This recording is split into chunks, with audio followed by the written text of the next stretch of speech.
Good morning. You're watching My Media Prime Television. This is the morning edition of news coming to you live from Douala, Cameroon's economic capital. With me, Fon Quinter, begin today's edition of Prime Flash in the Central region, where the lifeless body of a newborn baby has been discovered abandoned at a waste disposal site in the Simbok neighborhood in Yaoundé, Cameroon. The shocking discovery was made by a resident who was in search of food for his animals. According to the man, a lady dropped a black plastic bag, and in an attempt to know the content of the bag, he saw the lifeless baby. Investigation is on the way to track down the perpetrator of the gruesome act.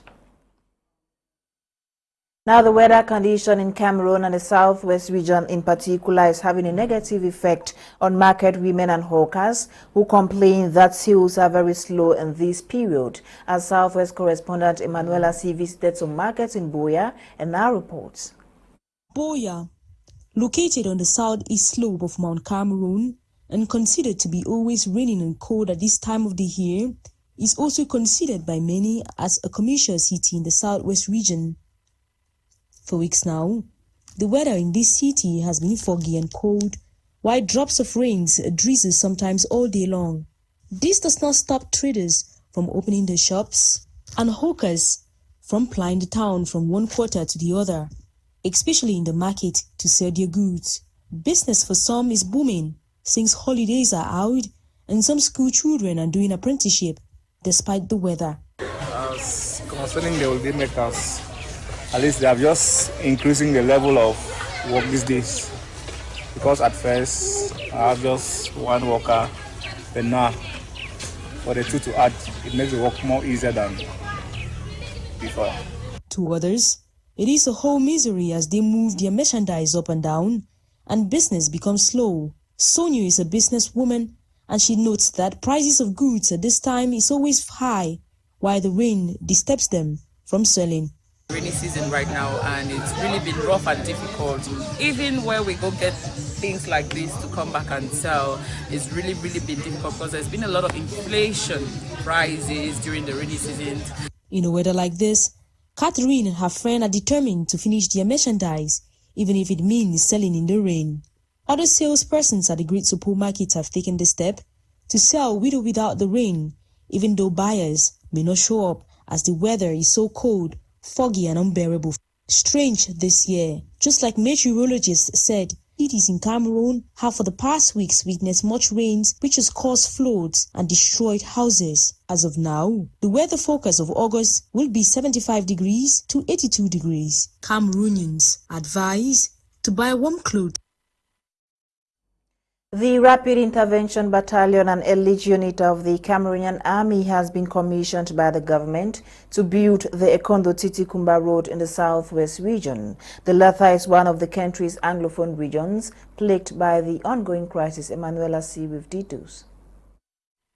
After the suspension in 2018 due to insecurity, it should be recalled that there was a follow-up meeting chaired by the Minister of Public Works, Emmanuel Ngannou, last April 2022 to examine the projects for the construction of the Kumba-Ekondo-Titi Road over a length of 60 kilometers.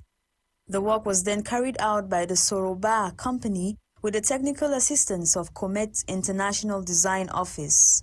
The government chose the military due to security threats in the region. The B has already carried out such a mission in the same region, where it has been fighting separatist militia for years. For this new project, the unit is receiving 40 billion francs CFA. Given the security challenges, instructions have been given for the immediate mobilization of the project team, and operational measures are on the way to achieve the goal. According to the Minister of Public Works, Emmanuel Ngannou, a reconnaissance mission started on July 2 to ensure the effective start of work and the maintenance of traffic along the route.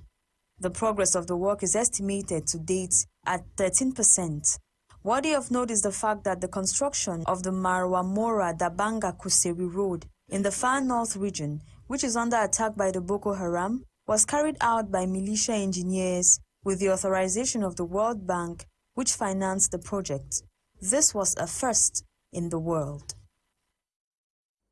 That was what Emanuela Moni reporting there. Onto something else. The chairman of the National Anti-Corruption Commission has tasked the audit bench of the Supreme Court to provide a report on the management of COVID-19 funds in Cameroon. Reverend Dr. Dieudonné Massi-Gams was speaking in Yaoundé on the occasion of the 6th edition of the African Anti-Corruption Day. Dolly Ngante with details. Corruption is a key destroyer of African economies, and to this effect, anti-corruption bodies across the continent are devising better strategies in eradicating the ill.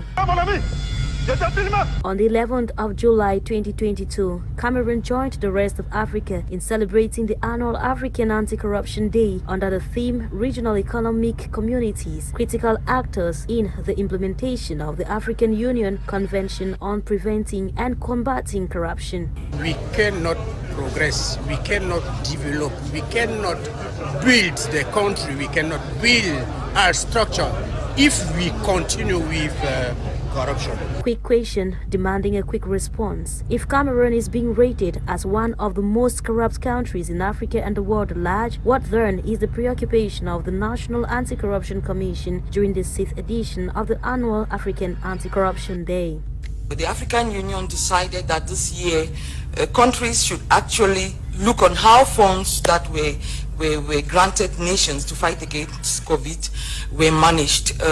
Fortunately for Cameroon, I think we are a step ahead because the nation has already carried out investigations on the use of those funds. The results have already been presented, and we are just awaiting the sanctions or what will come out of the result. Since July 11th, this is what CONAC has been up to in commemorating week-long activities in combating the ever-growing cankerworm.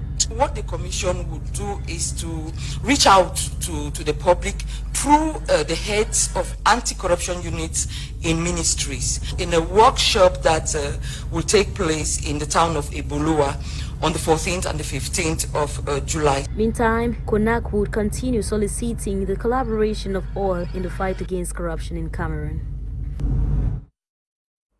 You're welcome back. Now, Japan has granted a sum of 750 million francs CFA to help Cameroon enhance food security. This is the third phase of the financial support the country has given Cameroon to help the vulnerable community. Cynthia Azano in this report. The allocation of 750 million francs to enhance food security in Cameroon aims at supporting nearly 750,000 vulnerable people in the far north, northwest, and southwest regions of the country. These are mainly children aged 6 to 59 months, school children, pregnant and breastfeeding women, and people living with HIV and AIDS. This new food aid is to benefit as it constitutes a breath of fresh air for the disadvantaged population and the internally displaced in the current context of soaring prices of basic foodstuffs caused by the crisis, amongst others. The project will benefit more than 260,000 food insecure and vulnerable people and 159,000 farmers, herders, fishermen from crisis-affected communities based in the far north, northwest, southwest, Adamawa, and the east regions. In addition, the project will help increase productivity and access to markets in agriculture, livestock, and fisheries sector. It should be recalled that in April, FAO ranked Cameroon among 7 most affected countries in the Sahel and Lake Chad. On the 27th of June, the government launched an emergency support project for food security. The objective is to improve the food security of most vulnerable households in Logon Bini. These initiatives aims to tackle food insecurity in the north. The project plans to revive the agricultural and pastoral activities of vulnerable population in the commune with the technical support of MINADE. News out of Cameroon. Ivory Coast President Alassane Ouattara yesterday met with his predecessors in a rare meeting of adversaries in an effort to ease the national socio-political climate ahead of elections in 2025. The meeting between Ouattara and his longtime rival Laurent Gbagbo and Henry Konan Bedie is the first of the three leaders in person since the end of the 2011 post-election crisis that killed at least 3,000 people. The president and his two predecessors have expressed their desire to make this first meeting a starter for the easing of the national socio-political climate in Ivory Coast. Now, at least 5 people have been killed by elephants in the Macama region of Cabo Delgado province of Mozambique in what was termed an unexpected attack on farmers harvesting their crop. 2 children and a lady are among the victims. Others who survived the attack are said to have rushed back to the scene only to see their relatives' crumpled bodies. Police spokesman Mario Adolfo described the attack as a situation of conflict between humans and wildlife, adding that victims were not in a protected area. Now, Malian authorities have suspended all flights scheduled to rotate peacekeeping forces days after the West African nation detained 49 soldiers from Ivory Coast. It said had arrived in the country without permission. The decision applies unto the organization of a meeting by the Malian side to facilitate the coordination and regulation of the rotation of this contingent. And on to sports, the indomitable Lionesses of Cameroon have been ousted from the ongoing Women's Africa Cup of Nations Morocco after bowing to the Super Falcons of Nigeria 1-0. There is, however, hopes for the Lionesses to secure a place for the 2023 Women's World Cup to take place in New Zealand, as they will have to face other quarterfinalists.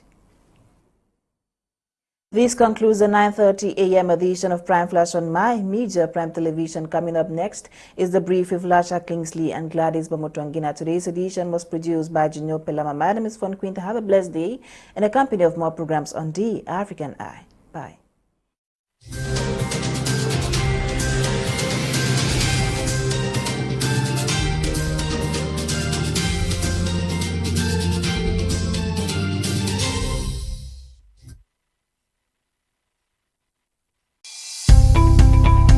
Welcome to